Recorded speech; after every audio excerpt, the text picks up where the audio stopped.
সালামু আলাইকুম। আজকে আমরা পড়ব মানিক বন্দ্যোপাধ্যায় রচিত ছোট গল্প সিঁড়ি। গল্পটি মিহি ও মোটা কাহিনী গ্রন্থ থেকে নেওয়া হয়েছে। তো এই গল্পের নায়ক চরিত্র বলতে কেউ নেই, তবে কেন্দ্রীয় চরিত্র হিসাবে ইতিকে দেখানো হয়, যে একজন খোড়া ও ভাড়াটিয়া। অন্যদিকে আরেকজন চরিত্র আছে, গুরুত্বপূর্ণ চরিত্র মানব, যিনি বাড়ির মালিক। আরেকটি চরিত্র আছে, গুরুত্বপূর্ণ চরিত্র সুধা। তো এই তিন চরিত্রকে কেন্দ্র করেই এই গল্পটা লিখিত হয়েছে। আরও পাশাপাশি কিছু চরিত্র আছে যেগুলো তেমন গুরুত্বপূর্ণ না। ওকে, ফাইন। তিনতলা বাড়ি। একতলা থেকে তিনতলার ছাদে যেতে ৬৪টি সিঁড়ি ভাঙতে হয়। ছাদের উপর একটি চিলেকোঠা আছে, সেখানে বাড়ির মালিক মানব থাকে।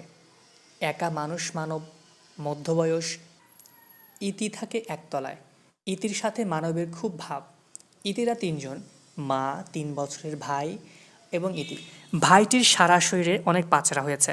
ইতির ডান পা থেকে বাম পাটি ১ ইঞ্চি খাটো, অর্থাৎ ইতি খোড়া। তাদের আর্থিক অবস্থা তেমন ভালো নয়। ৫ মাসের ভাড়া বাকি রয়েছে তাদের। এজন্য অবশ্য মানব তাদেরকে কিছু বলে না, কারণ মাঝে মাঝে ইতি তার খোড়া পা নিয়ে বহু কষ্টে ৬৪টি সিঁড়ি ডিঙে চলে যায় চিলেকোঠার মানবের ঘরে। ইতি যার যৌবন দেখিয়ে বাড়ি ভাড়া ঠেকিয়ে রেখেছে। শুধু তাই নয়, মাঝে মাঝে টাকার প্রয়োজন পড়লে মানবের থেকে ধারের কথা বলে কিছু টাকাও চেয়ে নেয়। মানব হাসি মুখে সেই টাকা দিয়ে দেয়। মানব এবং ইতি এখন চিলেকোঠার ঘরে। মানবের ঘরে উঠতে হলে ছাদ থেকে আরও ২টি সিঁড়ি ভাঙতে হয়। সেই সিঁড়ি দুটো রোদের তাপে এখন বেশ গরম হয়ে আছে। চিলেকোঠা থেকে বের হয়ে সেই সিঁড়িতে পা দিতেই ইতি যেন গরমের ছ্যাঁকা খায়। মানব তার ঘর থেকে পানির কলস এনে সমস্ত পানি ঢেলে দেয় সেই সিঁড়িটিতে। জল ফুরিয়ে গেলে ইতির মনে পড়ে যে তার পিপাসা পেয়েছে। ইতির পিপাসা নিবারণে এবং মানবের শূন্য কলস পুনরায় পানি দিয়ে ভরার জন্য দুজনেই একতলার দিকে নামতে থাকে। একতলায় পানির ব্যবস্থা আছে। তারা দুজন বিভিন্ন রকমের রং ঢঙের কথা বলতে বলতে নিচে নামতে থাকে। তিনতলায় এলে দেখা যায় তিনতলায় ভাড়াটিয়া নরেনের স্ত্রীর সন্তানদের সাথে। নরেন বাসায় নেই, সেই সকালে অফিসে চলে গেছে। নরেনের স্ত্রী তার সন্তানটিকে কোলে নিয়ে দাঁড়িয়ে আছে। মানবকে দেখে সে এই মাসের ভাড়া দিয়ে দেয়। নরেন ৬৩ টাকা মাইনে পায়। ইতি বলে, এই অল্প টাকা মাইনে পেয়েও যেন নরেনের স্ত্রী বেশ অহংকার করে। মানবের কাছে টাকা দেখতে পেয়ে ইতি ধারের কথা বলে মানবের থেকে ১০টি টাকা চেয়ে নেয়। তারপর তারা পুনরায় একতলার দিকে নামতে থাকে। তারা দোতলায় আসলে ফর্সা, বেশ স্বাস্থ্যবতী, মাঝি বয়সী একটা মেয়ে ইতির ভাঁজ পেয়ে দরজা খুলে বেরিয়ে আসে। মেয়েটির নাম সুধা। সুধা ইতি এবং মানবের সম্পর্ক মেনে নিতে পারে না, কারণ মানবের সাথে তারও সম্পর্ক হওয়া দরকার। আর্থিক অবস্থা তারও ভালো যাচ্ছে না। প্রায় ২ মাসের ভাড়া বাকি পড়ে গেছে। সুধার স্বামী নগেন কোথায় যে চলে গেছে কেউ জানে না। চারটি ছেলেমেয়ে নিয়ে এখন অন্ধকার দেখছে সুধা। সুধা হাসপাতালে নার্সের চাকরি করে। যে কয় টাকা মাইনে পায় ওতে তার হয় না। সুধা বেশ কিছুক্ষণ ইতির সাথে ঝগড়া করার মতো কথা বলে। বোঝাই যায় ঝগড়াটা হয় মানবকে নিয়ে।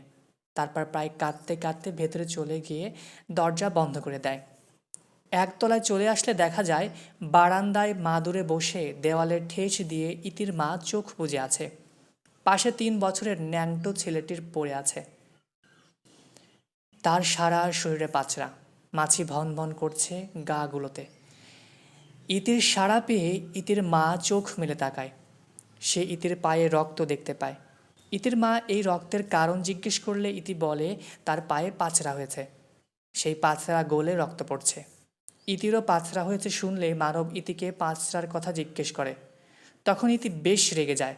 সে রাগান্বিত হয়েই বলে সারাক্ষণ তার এই অসুস্থ ভাইটিকে কোলে নিয়ে থাকতে হয়, সেখান থেকেই তার পাচড়া হয়েছে। ইতির মনে হয় ইতির শরীরে পাচড়ার কথা শুনে মানব এখন তাকে ঘৃণা করতে শুরু করবে। এমনিতেই ইতির রূপের কিছু নেই, তারপরও পাটাও খোড়া। শরীরের বাঁধন ভালো বলে বেশ পাত্তা পাচ্ছিল মানবের কাছে। এখন পাচড়া হওয়ায় বুঝি তার শরীরের দাম পড়ে যাবে মানবের কাছে। এজন্য রাগ দেখাতে থাকে মানবের প্রতি। মানব পানির কলসিটা রেখে ইতির চিকিৎসার জন্য দোতলায় সুধাকে ডাকতে চলে যায়। তো এই ছিল গল্পের মোটামুটি সারসংক্ষেপ। তো এখন এই গল্পের ভেতরে মূল বিষয়বস্তু কি সেটা বলি, কারণ অনেক সময় গল্প শুধু গল্পের মতোই বোঝা যায়, ভেতরে যে কী হচ্ছে ওইটা বোঝা যায় না। তো এইখানে দেখাচ্ছে লেখক যে একটা সিঁড়ি যেটা 64টি আছে, তার উপরতলায় একরকম মানুষ বাস করে, তার তৃতীয় তলায় একরকম মানুষ বাস করে, দ্বিতীয় তলায় একরকম মানুষ বাস করে, এবং একদম নিচের তলায় যা তারা একরকম মানুষ বাস করে। এবং সেই নিচের তলা এবং সেই চিলেকোঠা, এই দুইটা ঘরের মাঝে যে যতগুলো সিঁড়ি ততগুলো পার্থক্য। মানে নিচতলা থেকে ইতিকে যদি উপরতলার মতো সুখী হতে হয়, তাহলে তাকে এই রকম ধাপকেই পার দিতে হবে। এখান থেকে একটা প্রশ্ন আসে পরীক্ষায়, সিঁড়ি গল্পে ইতির সংক্ষিপ্ত পরিচয় দাও। তো এতটুকু গল্প পড়ার পর এটা বলা যায় যে ইতি এমন একটা চরিত্র যে কিনা মধ্যবিত্তর অভাব অনটনকে প্রকাশ করছে, এবং তার উদ্দেশ্য থাকে কেবল বিনা ভাড়ায় বাস করার সুযোগ লাভ এবং মাঝে মাঝে ঋণের ভদ্র আবরণ দিয়ে মানবের কাছ থেকে অর্থ সাহায্য গ্রহণ করা।